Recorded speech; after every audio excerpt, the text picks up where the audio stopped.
Hello बच्चों, welcome back to my channel mission IIT JEE. हमारे पास आज जो प्रॉब्लम है वो है 3 डायमेंशनल ज्योमेट्री का जेई एडवांस के 2025 का प्रॉब्लम। इसके अंदर इन्होंने हमसे क्या बोल रखा है, let L1 be the line of intersection of planes given by the equations 2x + 3y + z = 4 and x + 2y + z = 5. Let L2 be the line passing through the point this much and parallel to L1. Let capital M denote the plane given by the equation this much. Suppose that the line L2 meets the plane capital M at point Q. Let capital R be the foot of perpendicular drawn from P to the plane capital M. Then which of the following statements is are true? यहाँ पर ये हमें 4 option दे रखे हैं और ये एक multiple choice type का प्रॉब्लम था जिसके अंदर एक से ज़्यादा करेक्ट ऑप्शन आने की संभावना बनी हुई थी। प्रॉब्लम जो है थोड़ा लेंदी सा है और थोड़ा कैलकुलेटिव है, बाकी बहुत इजी प्रॉब्लम है। इसको हम करना स्टार्ट करते हैं। सबसे पहले स्टेटमेंट से स्टार्ट कर देते हैं। क्या बोल रखा है, let L1 be the line of intersection of the planes given by the equation this much. सबसे पहले तो हमने ये जो प्लेन्स की जो इक्वेशंस हैं ये हमने ले ली, इनको लिख लिया 2x + 3y + z = 4 and x + 2y + z = 5। हमें समझ में आना चाहिए कि अगर हमें कोई लाइन की इक्वेशन अगर हमें बतानी होगी, एक ऐसी लाइन की इक्वेशन जो कि इन दोनों प्लेन की as a line of intersection act कर रही होगी, तो ऑब्वियस सी बात है उस लाइन की इक्वेशन को बताने के लिए हमें एक तो पॉइंट की जरूरत होगी और एक हमें डायरेक्शन रेशोज की जरूरत होगी। तो बहुत सिंपल सा तरीका है, हमने क्या करा, जो डायरेक्शन रेशोज हैं उस particular line of intersection L1 के लिए क्या मान लिए, ABC मान लिए। तो अगर हम इन दोनों के दोनों प्लेन से ये जो हमारे डायरेक्शन रेशियोज रहेंगे उनकी अगर इक्वेशन बनाना चाहें तो वो क्या बन सकती है, हमने डायरेक्शन रेशियोज को क्या मान लिया है, ABC।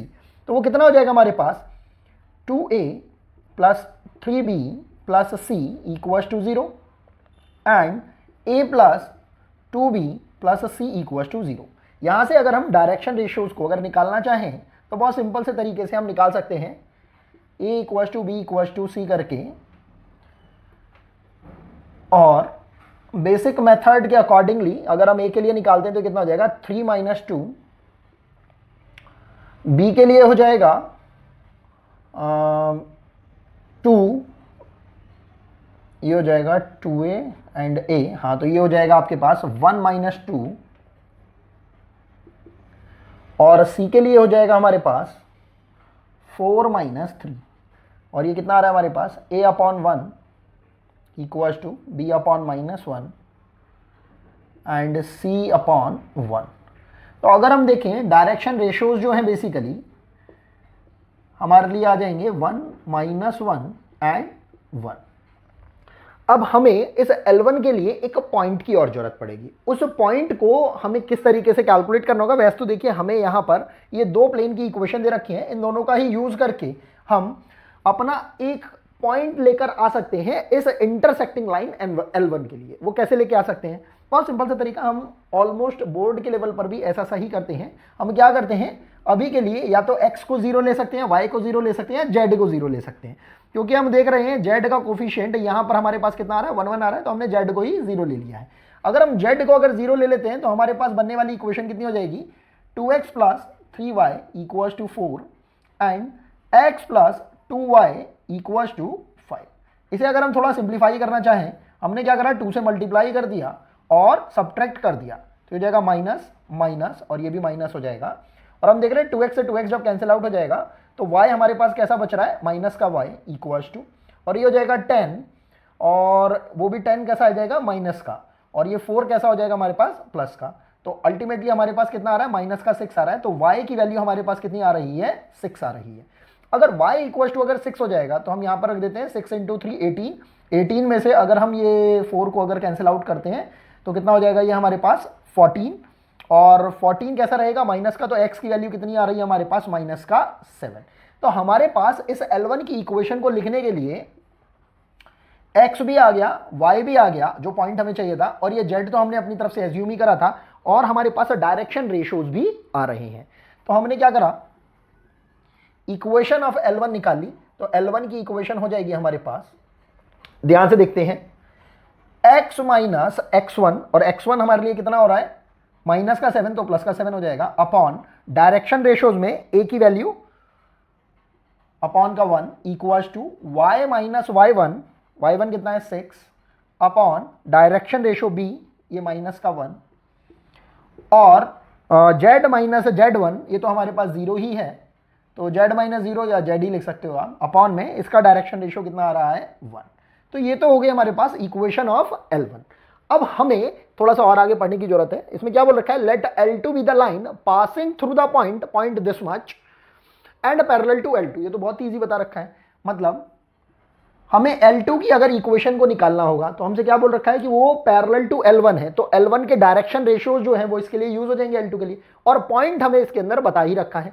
तो हमारे पास इक्वेशन ऑफ L2 कितनी आ जाएगी, ध्यान से देखेंगे, x माइनस टू अपॉन जो हमारे पास डायरेक्शन रेशियो था 1 equals to y minus y1, तो ये कितना हो जाएगा +1 अपॉन का -1, एंड z माइनस z1, तो वो कितना है हमारे पास 3 अपॉन का सी वाला, ये जो हमारे पास डायरेक्शन रेशियो है ये वाला 1, क्योंकि ये L2 इज बता रखा है पैरेलल टू L1, तो इसकी वजह से हम L1 के जो डायरेक्शन रेशियोज हैं वो L2 के लिए यूज कर सकते हैं। ठीक है, स्टेप बाय स्टेप हम करते हुए जा रहे हैं। अब इसके बाद क्या बोल रखा है, let L2 be the line passing through the point इतना है parallel to L1, let capital M denote the plane given by the equation 2x plus y minus 2z equals to 6। ठीक है, चलिए, suppose that the line L2 meets the plane M at point Q। जो line L2 है, अच्छा, तो हम एक क्या क्या काम करते हैं, हम एक बेसिक इमेजिनेशन बना के देखते हैं। हम क्या बोल रहे हैं, एक प्लेन था हमारे पास, एक ये दूसरा प्लेन था, इनकी जो इंटरसेक्टिंग लाइन थी उसको हम क्या बोल रहे हैं L1। फिर हमने क्या बोला कि एक L2 लाइन है जो L1 के पैरेलल है और किसी एक पॉइंट P से पास हो रही है, ये पॉइंट P हमारे पास यहां हो गया। अब ये क्या बोल रहे हैं कि हमारे पास एक प्लेन है M, इसे टाइप से ये कोई प्लेन M मान लिया, ठीक है, और इसकी भी इक्वेशन में दे रखी है, और क्या बोल रहे हैं, suppose that the line L2 meets the plane M at point Q। मतलब अगर हम इस लाइन L2 को अगर आगे बढ़ा देते हैं तो ये किसी पॉइंट किस पर मिल रही है, Q पॉइंट पर ये इसको मिल रही है। Let capital R be the foot of perpendicular drawn from point P to the plane M। तो अगर हमने यहां से फुट ऑफ परपेंडिकुलर अगर ड्रॉ किया तो लेट से ये पॉइंट कितना हो जाएगा हमारे पास R। तो ये कुछ इस टाइप का सा ये बन रहा है हमारे पास, इतना हो गया हमारे पास। ठीक है, ठीक है, then which of the following statements is are true. तो हम देख पा रहे हैं हमारी जो इमेजिनेशन है कुछ इस तरीके से चलनी चाहिए। तो हमें पता लग रहा है ये L1 हो गया, ये L2 लाइन हो गई, और यहां से फुट ऑफ परपेंडिकुलर कुछ इस टाइप से ड्रॉप हो गया पॉइंट R पर, और इसी L2 लाइन पर, L2 लाइन कौन सी है, ये वाली लाइन, इस L2 लाइन को जो कि पॉइंट P से पास हो रही थी, जब इसको आगे तक एक्सटेंड करा तो ये किसी एक प्लेन M को कहां पर टच कर रही है, कट कर रही है, पॉइंट Q पर। तो हमें सबसे पहले तो इस Q पॉइंट को भी निकालना पड़ेगा, तो अभी के लिए तो हम ये हटा देते हैं, और एक Q पॉइंट को हमें निकालना पड़ेगा जो कि इस प्लेन M के ऊपर आ रहा होगा। तो उसको निकालने का बहुत सिंपल सा तरीका है, हम उस पॉइंट को Q को अभी के लिए एज्यूम करके चलेंगे। तो हमने क्या करा, इस L2 को, ये जो हमारे पास लाइन की इक्वेशन है, इसको किसी पॉइंट लैम्डा के इक्वल मान लिया, या अल्फा बीटा गामा भी मान सकते हो, जनरली लैम्डा हम मानते हैं। तो यहां से हमारे पास उस Q के पॉइंट आ जाएंगे जो कि अभी हम एज्यूम करके चल रहे हैं किस तरीके के रहे होंगे। तो वो क्या पॉइंट हो जाएगा, लैम्डा +2 एंड माइनस का लैम्डा माइनस का 1 एंड लैम्डा +3, ये हमारे पास Q पॉइंट आ गया है। अब क्योंकि ये जो Q पॉइंट है ये किसके ऊपर अवेलेबल है, हमें बोल रखा है प्लेन M के ऊपर अवेलेबल है, तो हम इस पॉइंट Q को इस M के ऊपर, इस M प्लेन की ये जो इक्वेशन है इसके अंदर हम क्या करा देंगे, सेटिस्फाई करा देंगे। तो सेटिस्फाई करा देते हैं, हमारे पास कितना हो जाएगा, ट्वाइस टाइम ऑफ इस M प्लेन के अंदर। थोड़ा सा हमें ध्यान रखते हुए चलना है, क्योंकि हमें इंफॉर्मेशन जो है, जो क्वांटिटी है वो बहुत सारी बता रखी है, और उन सारी की सारी चीजों को ध्यान में रखते हुए बस हमें सॉल्व करना है। बहुत सिंपल सा है, बस थोड़ा कैलकुलेटिव है।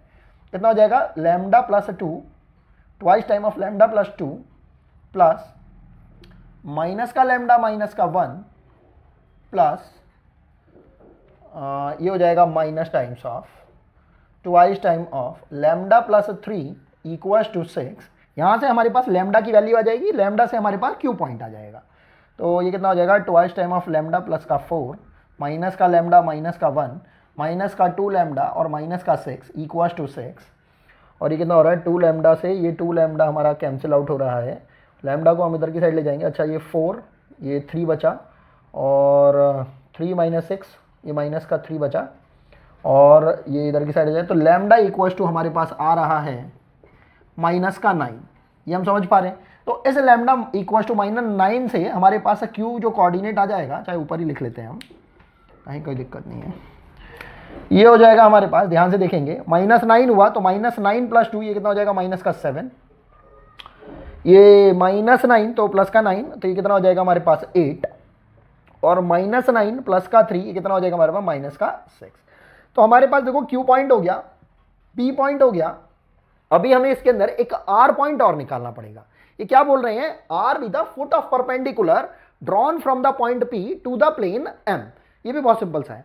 अगर हम ध्यान से देखें, अगर इस पॉइंट P को अभी के लिए अगर हम इस तरीके से एज्यूम कर लेते हैं और प्लेन M को इस तरीके से हम एज्यूम कर लेते हैं, वैसे तो प्लेन हमारा कुछ इस टाइप का सा रहेगा, लेकिन अभी के लिए अगर हम कोऑर्डिनेट ज्योमेट्री के पॉइंट ऑफ व्यू से अगर हम देखेंगे तो इसका जो बेसिक फिगर है वो कुछ इस टाइप का सा बन सकता है कि ये जो पॉइंट P है इससे आपने फुट ऑफ परपेंडिकुलर ड्रॉप किया, और ये जो पॉइंट R आ रहा है, R ही आ रहा है हमारे पास, किस पर आ रहा है, इस प्लेन M के ऊपर।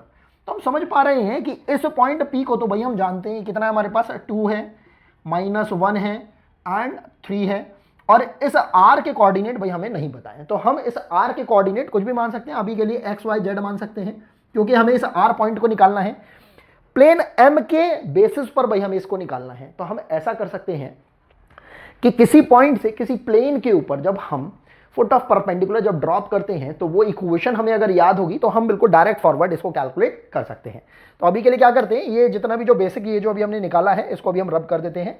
इस R पॉइंट को निकालने के लिए हमने बोल दिया इसके अंदर x माइनस ये x1 अपॉन, अच्छा जो इसके अंदर हम डायरेक्शन रेशियो ले रहे होंगे वो क्या ले रहे हैं, वो m के ले रहे हैं, क्या है ये 2 equals to y minus y1 तो ये कितना हो जाएगा +1 अपॉन, फिर से इसी का direction ratio 1 equals to z minus z1 ये कितना हो रहा है 3 अपॉन का, ये हमारे पास कितना आ जाएगा इसका डायरेक्शन रेशियो -2 इक्वल्स टू, ध्यान से देखेंगे हमने क्या करा, इस पॉइंट को किसमें सेटिस्फाई करा दिया, इस प्लेन के अंदर सेटिस्फाई करा दिया, और इस 6 को भी हमने क्या करा LHS साइड के अंदर ही ले लिया, जिससे कि हम पूरे अच्छे तरीके से इस पॉइंट को इसमें सेटिस्फाई करा पाए। तो कितना हो जाएगा हमारे पास 4।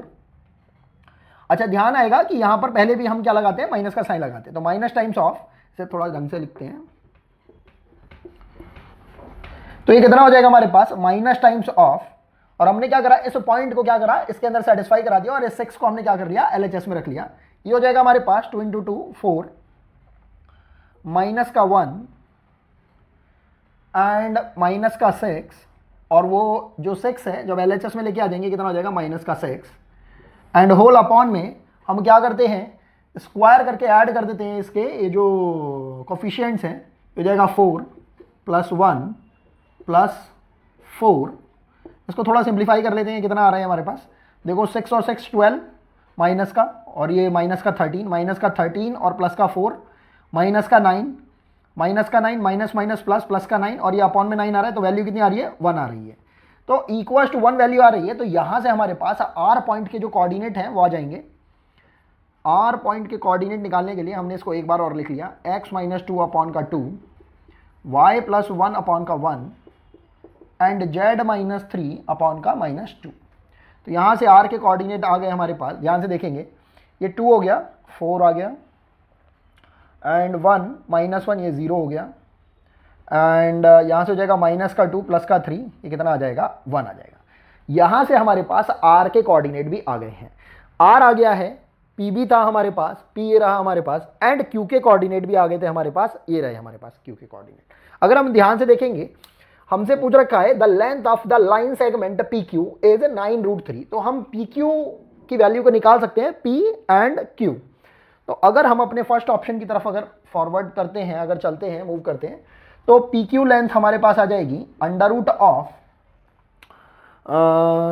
√(-7 माइनस का 2 या 2 माइनस +7 हो जाएगा ये, तो 9 का स्क्वायर प्लस -1 माइनस का 8, ये अगेन क्या हो जा रहा है 9 का स्क्वायर प्लस 3 माइनस 6 मतलब 9 का स्क्वायर। तो बहुत सिंपल से भाई हम देखो देख पा रहे हैं यहाँ पर, इसको हम बोल सकते हैं 9√3। भाई हम 9 स्क्वायर को कॉमन ले लेंगे, अंदर कितना बचेगा 3 हो जाएगा, तो ये कितना आ रहा है 9√3। तो हम देख रहे हैं भाई पहला ऑप्शन तो हमारे पास क्या आ रहा है, करेक्ट आ रहा है। हमने क्या करा एक जगह लिख लिया, P पॉइंट तो हमारे पास कितना आ रहा है 2 -1 3, Q पॉइंट आ रहा था हमारे पास -7 8 -6, एंड आर पॉइंट हमारा आ रहा था 4, 0 एंड 1। इन सबको पहले हम रब कर देते हैं। तो एरिया कैलकुलेट करते हैं। एरिया हो जाएगा हमारे पास, इसके लिए हम क्या करते हैं, एक छोटा सा हम ट्राइंगल बना लेते हैं। कुछ ऐसे टाइप का सही हमारा ट्राइंगल बन जाएगा। ये हो गया ये हमारे पास। आर हमारे पास इसी टाइप का रहेगा क्योंकि परपेंडिकुलर ये ड्रॉप हो रखा है, और ये हमने ले लिया ये पॉइंट क्यू, कुछ इस टाइप से। अब क्योंकि हम देख रहे हैं कि हमने पी क्यू की लेंथ तो निकाली थी, पी क्यू की लेंथ आ गई थी हमारे पास 9√3, और ये काइंड ऑफ हाइपोटेनियस की तरह वर्क करेगा। क्यू आर की लेंथ भाई हमें निकालनी बाकी है। क्यू आर ये अगर हम कैलकुलेट करें हमारे पास कितना हो जाएगा, √11 का स्क्वायर प्लस 8 का स्क्वायर प्लस 7 का स्क्वायर। तो ये हमारे पास हो रहा है √121 प्लस 64 प्लस 49। ये हो रहा है हमारे पास √ ध्यान से देखते हैं, 121 प्लस 64 प्लस 49, 13, 14 और 1 आ जाएगा यहाँ पर 10, 13 और ये हो जाएगा 234। ये वैल्यू आ रही है हमारे पास 234। किसकी वैल्यू आ रही है हमारे पास, क्यू आर की। क्यू आर की वैल्यू आ गई 234। हमें ये भी पता है कि फोर्थ ऑप्शन में क्या पूछ रखा है हमसे, P Q and P R के बारे में। तो P Q and P R के बीच का एंगल हमने कितना मान लिया, थीटा मान लिया। ऐसा थीटा भाई हम मान सकते हैं। तो यहां से अगर हम इस बेस की भी अगर हम वैल्यू निकाल लेते हैं, क्योंकि अगर हम इस ट्रायंगल को देखेंगे तो क्यू आर जो वर्क कर रहा होगा एज अ परपेंडिकुलर वर्क कर रहा होगा, एंड पी आर जो ट्रीट किया जाएगा वो किसकी तरह ट्रीट किया जाएगा, एज अ बेस की तरह। तो पी आर की वैल्यू और निकाल लेते हैं। पी आर हो जाएगा हमारे पास √ यहां से देख लेते हैं, 2 - 4 का स्क्वायर बोले तो ये कितना हो जाएगा हमारे पास, 4 हो जाएगा। स्क्वायर भी साथ साथ करते हुए चल रहे हैं। -1 - 0, ये 1 का स्क्वायर मतलब 1 हो जाएगा। एंड 3 - 1 का स्क्वायर ये कितना हो जाएगा, 2 का स्क्वायर मतलब ये 4 हो जाएगा। तो वैल्यू हमारे पास कितनी आ रही है, 3 आ रही है। इसकी वैल्यू कितनी आ गई है हमारे पास, 3 आ गई। चाहे तो हम पाइथागोरस लगा के भी इसको कैलकुलेट कर सकते थे। अब हमारे पास ये वैल्यू आ गई है, तो हम अगर area of triangle P Q R अगर कैलकुलेट करना चाहते हैं तो वो कितना हो जाएगा, हाफ ऑफ बेस। यहां इस ट्राइंगल के अंदर बेस कितना हो रहा है हमारे पास, पी आर इंटू ये परपेंडिकुलर हो जाएगा हमारे पास क्यू आर। ये हो जाएगा हाफ ऑफ पी आर की वैल्यू हमारे पास कितनी आ रही है, 3, एंड क्यू आर की वैल्यू हमारे पास कितनी आ रही है, 234 का √ इस टाइप से। तो ये वैल्यू हो जाएगी हमारे पास 3/2 √234 स्क्वायर यूनिट्स। और हम देख रहे हैं कि हमारे पास ये जो थर्ड ऑप्शन है, area of triangle P Q R, ये भी कितना आ रहा है, 3/2 √234। ये हमारा करेक्ट ऑप्शन हो जाता है। अब अगर हम फोर्थ ऑप्शन की बात करें तो हमें क्या निकालना है, P Q and P R के बीच का कॉस थीटा हमें निकालना है। तो बहुत सिंपल सा है, अगर हमें इसका कॉस थीटा निकालना होगा, हमने यहां पर ये थीटा एज्यूम कर ही रखा है। इन दोनों लाइन के बीच का अगर हमें एंगल अगर निकालना होगा तो ऑब्वियसली हम क्या कह रहे हैं यहाँ पर कि कॉस थीटा जो होगा वो बेस अपॉन हाइपोटेनियस हो जाएगा। तो हम इसको क्या बोल सकते हैं, बेस तो कितना है हमारे पास, 3 है, और हाइपोटेनियस कितना है ये हमारे पास, 9√3। यहां से वैल्यू कितनी आ रही है, 1/3√3। और यहां पर अगर हम ध्यान से देखेंगे, यहां पर इन्होंने कॉस इनवर्स 2√3 दे रखा है, 1/2√3। लेकिन हमारे पास जो यहां से थीटा की वैल्यू आ रही है वो कितनी आ रही है, कॉस इनवर्स 1/3√3। तो अनफॉर्चुनेटली ये हमारे पास करेक्ट ऑप्शन नहीं हो पाएगा। तो हमारे पास इस पर्टिकुलर प्रॉब्लम में केवल 2 ही करेक्ट आंसर आ रहे हैं, या तो ऑप्शन नंबर ए और ऑप्शन नंबर सी। ये हमारा रिक्वायर्ड आंसर हो जाएगा। आई होप आपको ये प्रॉब्लम समझ में आई होगी। फिर भी अगर आपको कैसा भी कोई भी डाउट रह जाता है तो आप कमेंट सेक्शन में मेंशन करिए, और अगर आपको कुछ इन डिटेल पूछना है तो आप मेरे से मेरी टेलीग्राम आईडी के ऊपर भी कांटेक्ट कर सकते हैं। आज के लिए सिर्फ इतना ही। मिलते हैं आपसे नेक्स्ट वीडियो के अंदर कुछ ऐसी नई प्रॉब्लम के साथ। अभी के लिए थैंक्स फॉर वॉचिंग।